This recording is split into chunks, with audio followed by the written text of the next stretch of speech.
우리 두 절밖에 안 되기 때문에 한 목소리로 함께 읽도록 하겠습니다. 시작. 다윗이 또 이스라엘 아히노함을 아내로 맞았더니 그들 두 사람이 그의 아내가 되니라. 사울이 그의 딸 다윗의 아내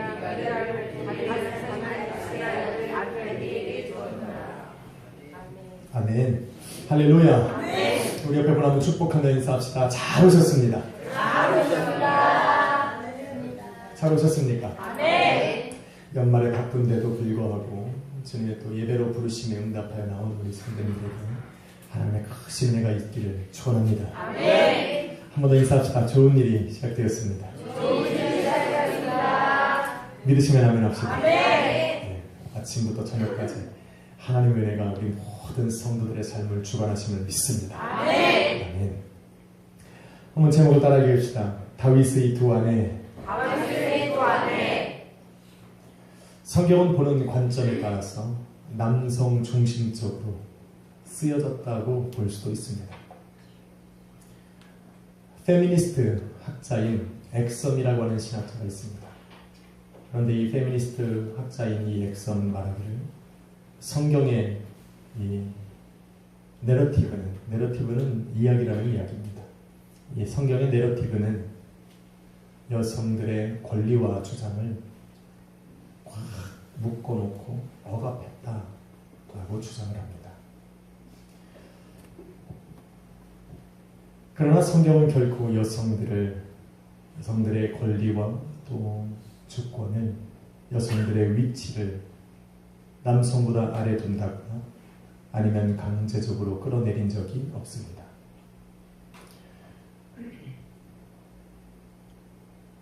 때로는 여성들이 성경 안에서 바라보면 남성들의 사회 정치적인 목적을 이루는 수단으로, 때로는 도구로 사용되어지는 것처럼 보일지라도 성경 안에서 가장 중요한 문제를 다룰 때는 여성들의 이름이 거론되고 여성들의 그러한 권리들이 그 안에 포함되어 있다는 것을 볼 수가 있습니다. 집 안에서는 여성들이 항상 자율성을 갖고 있었고 권리를 가지고 있었습니다. 집 안에서는 항상 여성들이 주도적으로 일을 했고 집 밖에 나가면 남성들이 삶을 주관하는 그런 고대 이스라엘 사람들의 모습을 볼 수가 있습니다. 이 성경의 이야기는, 성경의 내러티브는 주로 집 밖에서 일어나는 일들이 많기 때문에 남성들의 이야기가 많이 나오고 남성들의 권리와 또 남성들의 주권이 굉장히 강조된 것처럼 보일지라도 실상은 그 내러티브가 집 밖에서 일어나는 것이기 때문에 남성들이 많이 등장하는 것이지, 여성들의 주권을 무시하거나 여성들의 위치가 남성들보다 낮게 있다라고 생각을 해서는 전혀 안 됩니다. 그런데 오히려 성경의 가장 중요한 문제인 구원에 관한 문제, 성경을 기록하면서 그 안에 핵심이 되는 구원에 관한 문제를 다룰 때는 항상 여성들이 등장을 합니다. 여러분, 창세기 3장 15절에는 뱀이 누구를 유혹했습니까? 하와를 유혹했습니다. 하와가 여성입니까? 남성입니까? 남성입니까? 하와가 남성 같은 이름을 갖기는 했습니다. 황대연. 어디 여성 같습니까? 아니, 남성 같습니까? 아리따운 여성 같잖아요. 그런데 하나님께서 여성처럼 보이지 않게 하기 위해서 얼굴을 네모 반듯하게 만드셨어요. 하나님 앞에 감사하죠. 누가 봐도 남자. 창세기 3장 15절에 보면 뱀이 하와를 유혹을 했습니다. 그래서 하와가 뱀의 유혹에 넘어가서 이 세상에 죄가 들어왔을지라도 하와를, 이 땅에 죄를 끌어들인 원죄인으로 우리는 보지는 않습니다. 비록 그를 통해서 이 땅에 죄가 들어왔지만 아마 그것이 남자 아담이었어도 그러한 결과는 벌어졌을 것입니다. 그런데 재밌는 것은 하나님께서 창세기 3장 15절에 보면 그런 뱀, 이 땅에 사람들을, 하나님의 형상을 가진 사람을 유혹해서 죄 가운데 넘어지게 했던 그 마귀, 그 옛 뱀, 그 옛 뱀을 하나님께서 장차 이 세상 가운데 하나님 멸하시고 장차 하나님의 나라가 이 땅 가운데 오실 때 그들을 사로잡아서 저 무정에게 가둘 수 있는 온 하나님의 사람들을 갖다 구원할 수 있는 메시아를 하나님께서 이 땅에 보내실 때 하나님께서 약속하신 것은 바로 여자의 후손이 뱀의 머리를 밟을 것이라고 이야기했어요. 남성이 아니에요. 누구의 후손입니까? 여자의 후손이라고 이야기했어요. 엄청난 일입니다. 하나님께서 원죄를 마귀의 죄 꼬임에 넘어가서 유혹에 넘어가서 죄를 이 땅 가운데 들어왔던 그것이 정말 하나님이 정죄하고 싶었다면 그 여자의 후손에서 하나님께서는 메시아가 나올 거라고 이야기하지 않았을 거라는 겁니다. 하나님이 보실 때 똑같다는 겁니다. 더 나아가서 창세기 17장에 보면 정말로 그러한 시대 노아와 또 아브라함의 시대를 지나서 하나님께서 이제 약속하신 그 언약의 자손을 일으키시기 위해서 하나님께서 아브라함에게 자손을 주겠다 말씀하셨지만 남자는 너무 약해. 못 참. 그래서 하나님께서 뭐라고 약속하셨어요? 아브라함에게 이르기를 너 아내 사라에게 사라의 후손이 나와 언약을 맺을 것이고 그의 자손으로부터 시작해서 이 세상을 구원할 메시아가 올 거라고 말씀하신 겁니다. 누가에게? 여자에게. 이사야서 7장 14절에 보면 이사야가 하나님의 환상 중에 하나님께서 그 주시는 말씀을 다 헤아려 보니 하나님께서 이사야에게 뭐라고 말씀하셨어요? 보라 처녀가 잉태하여 아들을 낳으리니 그 이를 임마누엘이라 하라. 누구의 몸에서? 여자라고 안 했어요. 처녀의 몸에서 했어요. 이 처녀에 대해서 굉장히 논란이 많습니다. 그런데 그것을 증명해 줄 수 있는 말씀을 하나님께서 신약성경 마태복음 1장 25절에 보니 동정녀 마리아에게서, 여기서 동정녀는 아직 남자를 알지 못한 처녀의 몸에서, 그 처녀인 마리아의 몸에서 예수가 탄생하셨더라. 남자의 혈통이 아니라 누구의 혈통이에요? 여자의 몸에서 나오는 것. 하나님께서 성경의 핵심이 구원이라면 그 구원의 문제를 다루실 때는 항상 남자가 아니라 누구를? 여자를 들어 쓰신 거예요. 이런데도 여자가 주권이 없다라고 이야기할 수 있습니까? 하나님께서는 잡일은 남자를 다 시키셨어.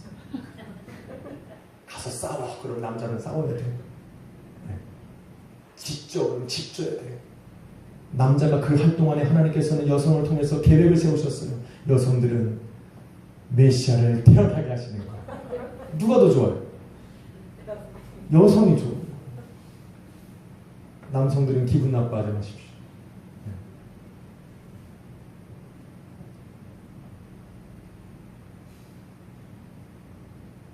예수님께서 남자 혈통이 아닌 성령으로 잉태하셔서 여자의 몸에서 태어났다라고 하는 것은 바로 여자의 권리와 조건이 성경 안에서 무너지지 않았다라는 증거입니다. 할렐루야. 아멘. 우리 옆에 여성분이 앉아있다면 이렇게 인사합시다. 당신은 존귀한 분입니다. 태클씨 인사해 주십시오. 존귀하다라고 하는 것은 높임받아 마땅한 분이라는 얘기입니다. 한 번 더 인사해 주십시다. 자, 우리 권사님에게도 하고 다시 한 번 당신은 존귀한 분입니다. 한 번 더 인사합시다. 당신은 존귀한 분이십니다. 우리 여성분들 옆에 앉은 남성분이 존귀한 얼굴로 바라보셨습니까? 아니면 안 입고 오신 걸로 바라보셨습니까? 구원뿐만 아니라 하나님께서는 성경을 통해서 한 가정이 세워지고 무너지는 것은 누구의 손에 있다고 말합니까? 여자들의 손에 있다. 마치 한 가정을 세우는 것이 남성들의 몫인 것처럼 생각되어질지라도 실상은 잠언서 14장 1절에 보니 지혜로운 여인은 집을 세우고 미련한 여자는 집을 허무니라. 다시 말해서 한 가정이 세워지고 한 가정이 무너지는 것이 누구의 손에 있다? 여자들의 손. 한 번 더 인사합시다. 옆에 여성분이 앉아있다. 당신은 대단한 분이십니다. 이쪽을 보고 해야죠. 저는 여자가 아니에요. 성전이한테 해야죠. 다시 한 번 인사합시다. 다 할 때까지 할 거예요. 성훈이도 확실하게 얘기해줘요. 다시 한 번 당신은 대단한 분이 시작. 할렐루야. 여러분이 고백한 대로 여성들을 대우하며 살아야 됩니다. 그렇기 때문에 예수님께서는 이 땅에 살아가는 믿음을 가진 교회와 성도들을 부르시기를 당신은 교회와 성도는 바로 나의 몸된 거룩한 신부라 부르고. 할렐루야. 아멘. 이래도 여성의 주권이 바닥에 있다라고 이야기한다면 성경 좀 읽고 얘기하자고. 제가 한 학기 동안에 그 페미니스트 관점으로 바라본 그 엑섬이라고 하는 여자와 신학적으로 싸우다 한 학기가 갔습니다. 그 여자 책을 붙들고 저는 반론을 하고,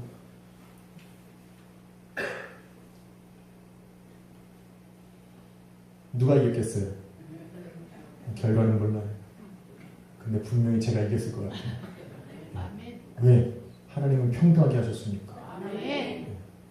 하나님은 남자나 여자나 동등합니다. 한 번도 차별하신 적이 없어요. 하물며 남자나 여자가 평등한데 한 가정에 한 몸 이루게 하신 남편과 아내는 얼마나 더 하겠냐는 겁니다. 한 집안에서 남편과 아내가 동등한 평등한 삶을 살아가고 서로를 존귀한 자로 서로를 대단한 사람으로 인정해주고 살아갈 수 있다면 그 가정은 평안한 겁니다. 아멘. 할렐루야. 아멘. 이것이 바로 성경이 말하는 온전한 가정입니다. 서로를 높여주고 당신은 나보다 낫습니다. 그랬더니 아내가 말하기를 아니요, 당신이 나보다 낫습니다. 아니요, 당신이 나요. 아니요, 당신이 낫다니까요. 그러다 싸워. 네, 그럴 줄 알았다. 이렇게 가면 안 돼요. 적당히 하시고 적당히. 할렐루야. 아멘. 부부는 한 몸입니다. 아멘. 성경이 그렇게 말을 해요.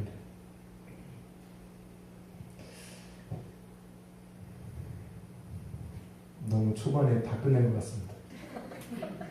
기도하고 마쳐야 될 중인데 아직 시작도 안 했는데, 다윗의 이야기는 이 엔게디 굴에서 사울과 딱 헤어지면서 마온 광야로 장면이 바뀌면서 새 국면을 맞이합니다. 다윗과 그의 일행은 마온 현무지에서 불량한 사람 나발과 그의 아내 지혜롭고 총명한 여인 아비가일을 만나게 됩니다.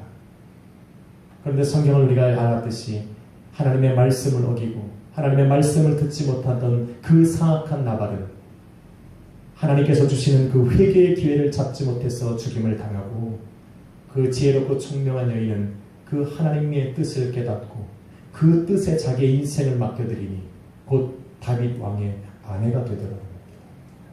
엄청난 인생을 맞이하는 겁니다. 본문은 바로 그렇게 시작되어진 겁니다. 사무엘상 25장 43절, 저와 여러분이 읽은 43절에 보니 다윗이 바로 나발의 아내 아비가일과 더불어 이스라엘이라고 아까 읽으셨는데 이스라엘이에요. 이스라엘 여자 아이노 다윗의 아내가 굉장히 많아요. 아이노함을 이 두 명의 여자를 아내로 삼았습니다. 이런 다윗의 결혼 소식이 다윗의 마온 광야에 머무는 그 사람들에게만 알려진 것이 아니라 이 다윗이 두 여인과 결혼했다라고 하는 이 소식을 누구의 귀까지 들렸냐면 저 사울의 귀까지 들려가게 된 겁니다. 사울의 귀에만 들어간 것이 아니라 사울의 성에 거하고 있던 원래 다윗과 결혼했던 첫 번째 아내였던 미갈의 귀에까지 들어가게 된 겁니다.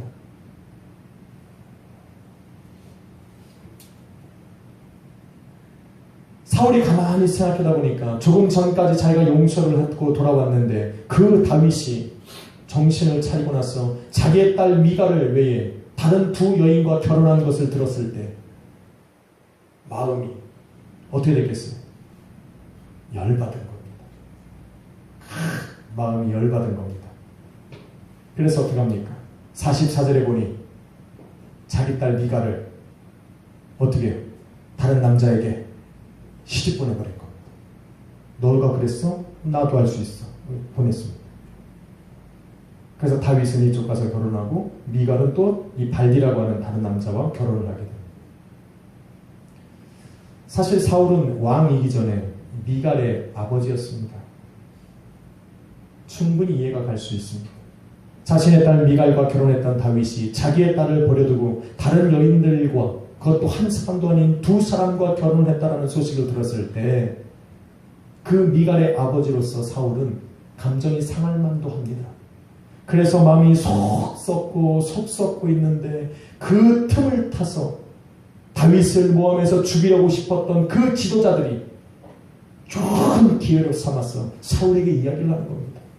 사울의 그런 이 열받은 마음에다가 기름을 던져서 어떻게 합니까? 다윗을 다시 한번 죽일 수 있도록 충동질을 하는 겁니다. 사울은 마음이 흔들렸고 더 이상 자신의 마음을 절제할 수 없기 때문에 그 26장부터는 다시 다윗을 죽이기 위해서 출정하는 장면이 나오게 되는 겁니다. 사람들이 26장을 잘 이해를 못합니다. 25장에서는 분명히 엔게디 광야에서 엔게디 굴에서 다윗을 용서하고 회복했다라고 이야기했는데 왜 26장에 들어와서 다시 다윗을 죽이려고 출정하는지 사람들이 이해를 못해요. 그러나 사울은 아버지였어요.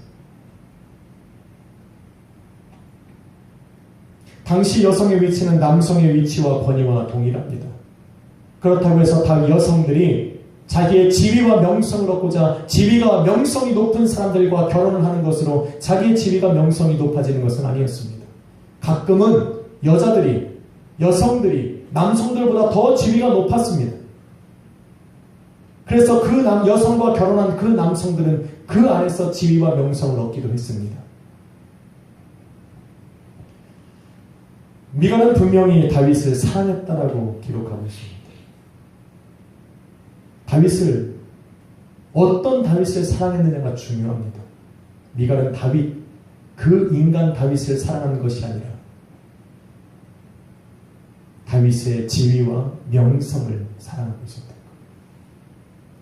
미갈이 다윗을 사랑한다라고 얘기했을 때 성경은 이렇게 말을 합니다.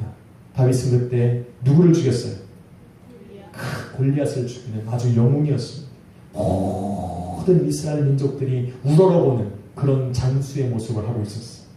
골리앗을 죽이고 나서 그 이스라엘 땅으로 돌아왔을 때에 사람들은 다 외쳤어요. 다윗은 만만히, 사울은 천천히다. 다윗에게는 왕이 될 수 있는 자질과 능력을 갖추고 있다는 것을 미갈이 바라보는 거예요. 나아가서 사울이 그를 어떻게 합니까? 군대 장관으로 세워서 이스라엘 민족들을 행하게 만들었어요. 다니게 만들었어요. 가는 곳곳마다 사람들이 다윗을 찬양하는 모습이 보였고 다윗을 칭송하고 찬송하는 그러한 소리들을 미갈이 들었을 때 다윗을 사랑하게 된 거예요.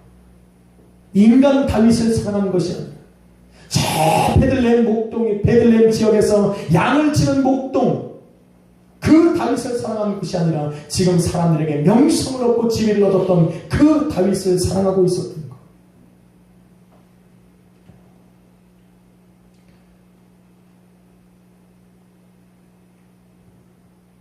그런데 그런 다윗의 명성이 올라가면 올라갈수록 사울의 왕권은 위협을 받기 시작하는 겁니다. 그래서 사울이 어떻게 해요? 죽이고 싶었죠. 그래서 첫째 딸을 다 빌미 삼아서 첫째 딸과 결혼하려고 했는데 첫째 딸이 다른 사람한테 시집을 가버렸습니다. 그래서 이제 둘째 딸이 남았는데 그 미갈을 시집 너한테 줄 테니 저 블레셋 사람들의 표피 100개를 갖고 오라고 얘기했어요. 그런데 어떻게 합니까? 다윗이 가서 표피를 100개만 잘랐어요? 아니 200개를 잘라왔는데 살아왔어. 그러니 사울이 가만히 생각하다 보니까 이거는 자기가 약속을 했으니 어길 수도 없고 그래서 미갈을 어쩔 수 없이 그 천한 목동에게 죽은 겁니다. 마음이 영 찜찜했어요. 그때까지는 해도 미갈은 좋아했어요. 그런데 상황이 묘하게 올라갑니다. 다윗이 점점 명성을 얻을 때마다 사울이 점점점 다윗을 미워하기 시작하는 겁니다. 사울이 전쟁에 나가서 승리하고 돌아오면 그것을 찬양하는 사람들의 함성이 들릴 때마다 사울의 미워하는 마음이 점점점 높아지는 겁니다.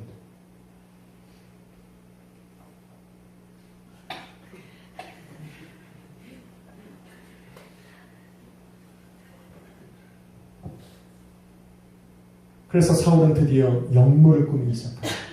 저 다윗이 자기를 죽이려 합니다. 나의 왕권을 탐내는 자로 모함을 하기 시작했습니다. 다윗을 죽이라고 하는 겁니다. 그래서 어떻게 합니까? 다윗을 죽이려고 창까지 던지는 그런 일들이 벌리는 거예요. 그래서 어떻게 합니까? 다윗이 잽싸게 사울의 그 칼을 피하고 창을 피해서 누구에게로 달려갔습니까? 미갈에게로 도망쳐 왔어요. 미갈에게로 도망쳐 왔는데 미갈이 어떻게 합니까? 그 다윗의 위험을 캐치하고 창문으로 다윗을 내려서 도망가게 합니다. 여러분 잘 들으셔야 돼요. 다윗을 떠내보낸 미갈이 성경 안에 마음이 슬퍼했습니까? 슬퍼하지 않았습니까? 남편이 사랑하는 다윗을 떠났어요. 가슴을 치며 슬퍼하지 않았어요. 만약에 미갈이 다윗과 헤어지는 것이 슬펐다면 다윗이 도망간 이후에라도 요나단은 다윗을 변론했어요. 다윗의 편에서 다윗의 편을 들고 다윗은 그런 사람이 아니라고, 심지어 자기의 생명이 위협을 받을지라도 사울 왕 앞에서 다윗을 변론했어요. 그런데 미갈은 한마디도 하지 않았어요. 심지어 자기 남편이고 오히려 자신이 더 먼저 나서서 내 남편 다윗은 아버지 사울을 죽이라고 하는 사람이 아니라고 한마디는 했어야 되는데 한마디도 하지 않았어요. 오히려 다윗을 도망치게 하던 후에 그 사울의 군사들이 자기의 집에 들어와서 왜 다윗을 저 창문 너머로 해서 도망치겠느냐라고 물어볼 때에 오히려 다윗을 모함합니다. 거짓 증거를 해요. 다윗이 나에게 죽이려고 했어. 그래서 나는 어쩔 수 없이 다윗을 저 창문 밖으로 해서 내어보내 도망가게 할 수밖에 없었다라고 거짓을 합니다. 그래서 사울이 더 열받은 거예요. 자기의 딸에게 칼을 들고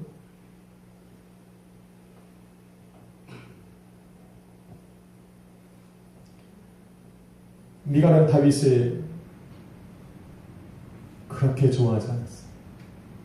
다윗의 명성이, 다윗의 지위가 이스라엘 사람들에게 높이 있을 때는 다윗을 사랑했을지 몰라도 그 지위 때문에 사울에게 미움을 받고 이제는 사울을 죽이는 그러한 악한 사람으로 인식되어서 쫓겨다니기 시작할 때부터, 그 사울의 궁을 벗어날 때부터 시작해서 미갈은 다윗에 관심이 없었어요. 그래서 한 번도 다윗을 찾아 나서지 않습니다. 요나단은 사울을 알았거든요. 요나단은 다윗이 어디 있는지를 알았어요. 미갈은 한 번도 찾지 않아요.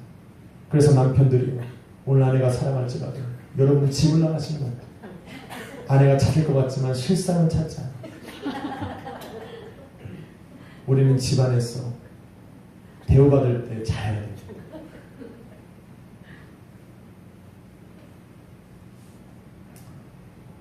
그런데 그리고 나서 시간이 흘렀는데 어느 날 미갈의 귀에, 사울의 귀에 들려는 그 소리가 뭐냐면 다윗이 자기가 아닌 다른 여자들과 결혼을 했다는 겁니다. 열 받습니까? 안 받습니까? 미갈을 다른 사람의 아내로 준 것을 탁 들은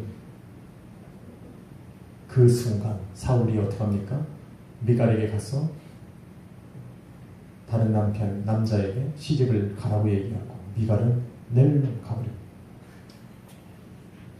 세상에 간사한 것이 사울이 한 지금 이런 행동은 당연한 처사입니까? 내가 사울이었어도 그렇게 하겠습니까? 만약에 정말 사울이 다윗을 자기의 딸 미갈의 남편으로, 자기의 사위로 여겼다면 다윗을 그렇게 방치해 두어서는 안 됐던 것입니다. 어떻게 했어야 돼요?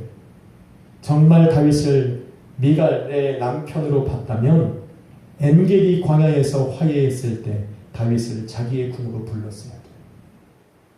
그래서 미갈과 다시 살아갈 수 있도록 만들어야 됩니다. 왜? 그 두 사람이 헤어지게 만든 것이 누구예요? 사울이거든. 그것을 해결할 수 있는 사람도 누구밖에 없어요? 사울밖에 없는 거예요. 그런데 사울은 엔게디 광야에서 자기의 성으로 돌아가면서도 한마디 자기의 성으로 돌아오라는 말을 하지 않습니다. 심지어 다윗을 엔게디 광야에서 다윗의 진심을 알았고 자기를 향한 충심을 알았고 그것 때문에 그 다윗을 향하여 내 아들이라고 이름을 부를 정도로 모든 관계가 회복되어졌다면 이제는 정말로 저를 내 아들처럼 여기고 그의 머리에 하나님의 뜻이 있고 저를 통해서 이스라엘 왕국을 견고히 세울 만한 하나님의 뜻이 있다는 것을 알았다면 그 다윗을 자신의 궁으로 불러서 다시 미갈과 살아가게 했어야 된다는 겁니다. 다윗을 자기의 딸의 남편으로 받아주기는 싫고 그렇다고 남한테 장가를 갔는데 아내를 얻었다는 그것에는 기분이 나쁘고 지금 사울이 이런 심정입니다.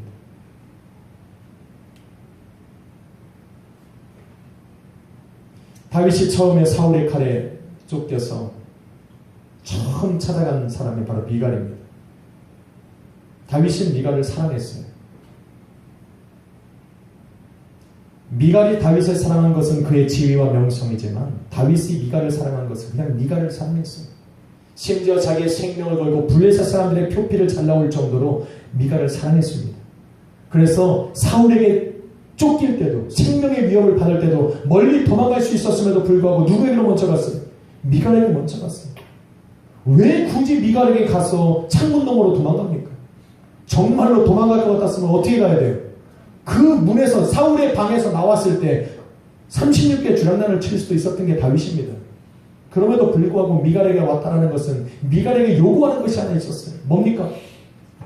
같이 가자고. 같이 가자고.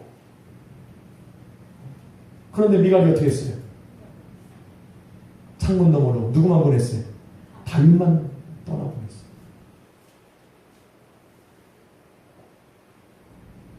그리고 나서는 다윗이 자기를 죽이려고 했다고 거짓까지 말하고 나니 사울이 궁지에 눌린 거예요. 그래서 여러분 성경에 이 미갈이 그때 그 순간 갈등했다라는 겁니다. 내가 사울을 다윗을 쫓아갈까? 아니면 내가 지금 사울의 딸로 이 자리에 남아있을까? 고민하는 거예요. 갈등하는 거예요. 그래서 여러분 성경 44절을 한번 이렇게 보시면 같이 한번 읽어볼게요. 시작. 사울이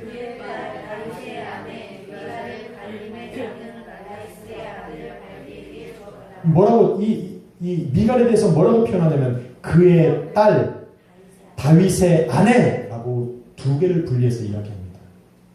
자, 사무엘 상하서에서 이 미갈이 굉장히 중요한 위치인데 미갈을 사울의 딸로 표현한다면 지금 이 미갈은 누구 편에 서 있는 거예요? 사울의 편에 서 있는 거고 다윗의 아내로 나오면 다윗에게 마음이 있는 거예요. 그런데 여기는 지금 뭘로 나와요?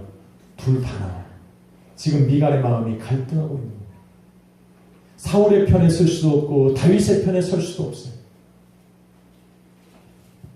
이스라엘 왕인 사울의 딸로 남아서 이런 자신이 지금 누리고 있는 이런 세상의 즐거움과 부와 권세를 내가 누리고 살 것인지 아니면 저 다윗을 쫓아나가서 다윗과 함께 살아갈 것인지 갈등하고 있었다는 겁니다.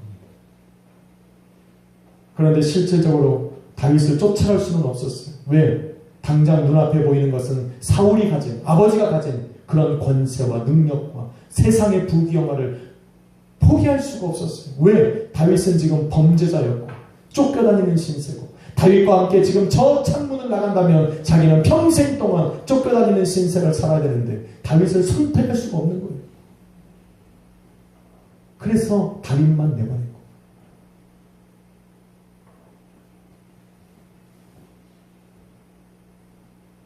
재밌는 것은 다윗을 따라 나서지 않은 그 미갈을 다윗은 미갈에게 찾아오지 않습니다. 다시는 미갈에게 다시 돌아오지 않아요. 사울의 궁으로 다시 돌아오는 순간이 한 번 더 있는데 그때도 미갈에게 안 돌아오고 누구에게 갑니까? 요나단에게 갑니다. 미갈이 자신을 창문 너머로 내어보내 떠나가게 한 그 순간부터 시작해서 다윗은 미갈을 더 이상 자신의 아내로 부르지 않습니다.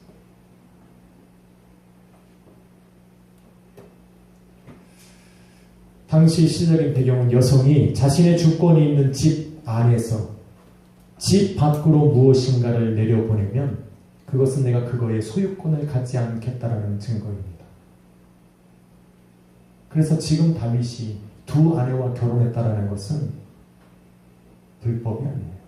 미갈이 포기한 겁니다. 미갈이 다윗을 포기했기 때문에 사울이 다른 사람에게 아내로 가라 했을 때 망설임 없이 가게 되는 겁니다.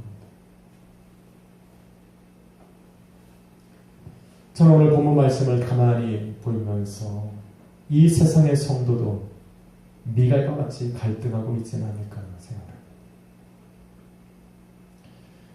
세상에 속한 나와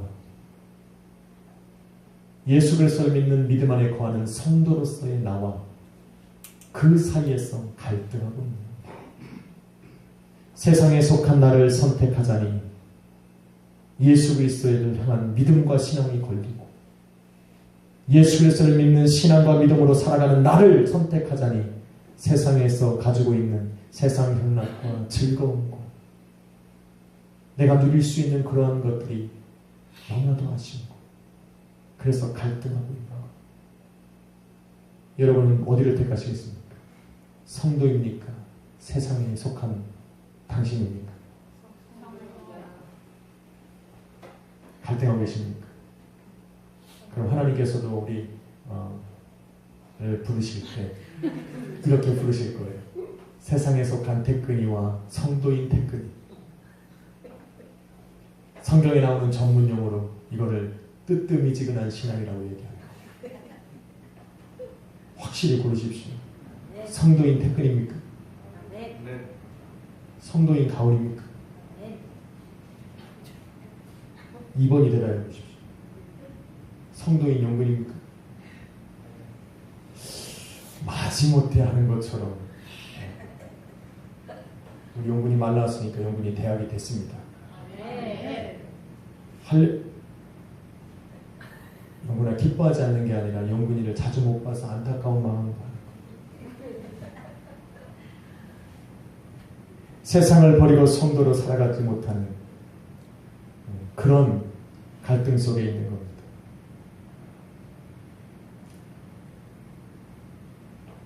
사실 다윗이 사울을 피해서 처음 마지막으로 미갈에게 갔을 때 그것이 바로 미갈이 다윗을 붙잡을 수 있는 마지막 기회였어요. 미갈은 다윗을 포기했고 다윗은 그 자리에서 떠나게 된 겁니다. 비록 미갈이 다윗의 명성과 능력을 사랑했지만 그것을 잃어버린 다윗을 더 이상 사랑할 수가 없었던 겁니다. 그날 이후로 다시는 미갈에게 돌아가지 않았고 그날 이후로 더 이상 미갈을 자신의 아내로 부르지 않았고 그날 이후로 미갈은 사울의 딸로 성경에 등장합니다. 안타까운 마음이에요. 만약에 우리가 세상에 예수 그리스도를 믿는 신앙과 믿음을 버려버리고 세상에 속한 나를 선택하며 살아간다면 우리도 하나님 앞에서 하나님의 자녀가 아닌 예수 그리스도의 몸된 교회가 아닌 구원받은 하나님의 자녀여 예수 그리스도를 믿는 성령의 전이 아닌 세상에 속한 나로 하나님 앞에 불려질 거라는 겁니다. 그러기 우리는 우리의 신앙과 믿음을 택해야 돼요. 아멘. 할렐루야. 아멘. 비록 우리 주님께서 세상과 신앙 사이에 갈등하고 있는 저와 여러분을 위해서 2000년 전에 오셨지만 그 2000년 전에 찾아오신 그 모습 그대로 오늘 저와 여러분을 찾아와 부르시는 겁니다. 아멘. 너는 나와 함께 가자. 아멘. 오늘 미갈을 찾아온 다윗처럼 우리를 찾아오셔서 말하는 거예요. 넌 나랑 같이 가자. 비록 나와 함께 저 창문을 내려가면 사울의 칼에 쫓겨서 도망다니는 신세를 다닐 것이고 저 황무지 광야를 다닐 것이고 굶주리고 배고프고 추위와 싸워야 될지언정 너는 나랑 같이 가자는 겁니다. 예수님께서 이 땅에 오셔서 당신의 교회와 성도를 부르실 때에 주님께서는 당신을 독한 그 믿음의 성도들, 그 성도들이 어떠한 삶을 이 땅에 살아갈 것인지를 너무나도 잘 알았어요. 너희는 나로 인해서 세상으로 말미암아 핍박과 환난을 당할 거라고 얘기했어요. 오히려 너희는 나를 따라오려면 너희의 십자가를 지고 나를 따라와야 된다라고 말씀하셨어요. 결코 너희가 나를 따라올 때 이 땅에서 쉽지 않은 인생을 살아갈 것이라고 분명은 알았지만 예수님께서는 그럼에도 불구하고 성도들에게 찾아가셔서 손을 내미시는 거예요. 같이 가자는 거예요. 같이 가자. 이게 주님이세요. 이 땅의 삶이 전부였다면 우리 주님은 절대로 그렇게 하지 않으셨을 거예요. 이 땅에 살아가는 것이 전부였다면 이 땅에 살아가는 그 사람들을 위해서 자기의 생명을 십자가 위에서 죽이지 않았을 거라는 겁니다. 예수님께서는 분명히 함께 하셨어요. 비록 나와 함께 가는 그 길이 힘들고 어려워도 다윗이 승리하였듯이 예수님이 승리할 것이기 때문에 같이 가자고 하는 거예요. 아멘. 할렐루야. 아멘. 여러분 그거 아셔야 돼요.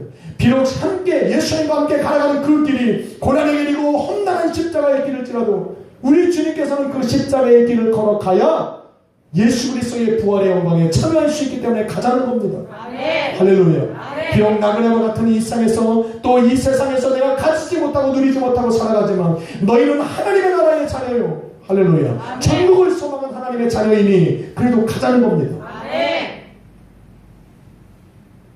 망설일 이유가 없어요.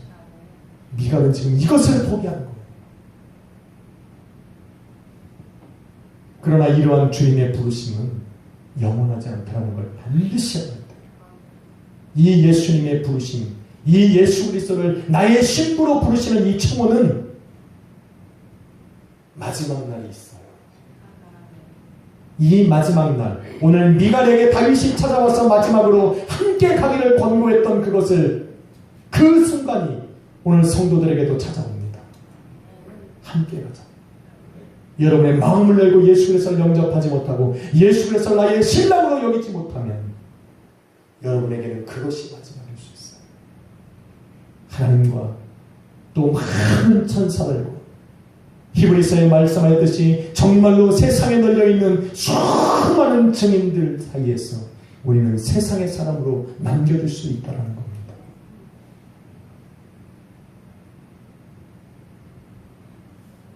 세상이 심판받을 때 세상에 남겨진 나로 인식되어진 그 사람은 세상이 받을 심판과 멸망 앞에 우리도 참여해야 된다는 걸 기억해야 돼요. 오늘 주님은 우리를 찾아와 부르시고 나의 신부가 된다. 그리고 나랑 같이 가자. 할렐루야. 저는 지난주에 이렇게 말했습니다. 우리는 아비가일처럼 다윗이 자기를 아내로 삼고자 할 때에 망설임 없이 따라가야 된다. 주님께서 우리를 부르실 때 우리는 주저하면 안 돼요. 뭘 망설입니까? 주님이 나를 거룩한 신부 삼으셔서 저 하나님의 나라를 소유하게 되는 그 자녀로 나를 부르셨는데 뭘 망설입니까?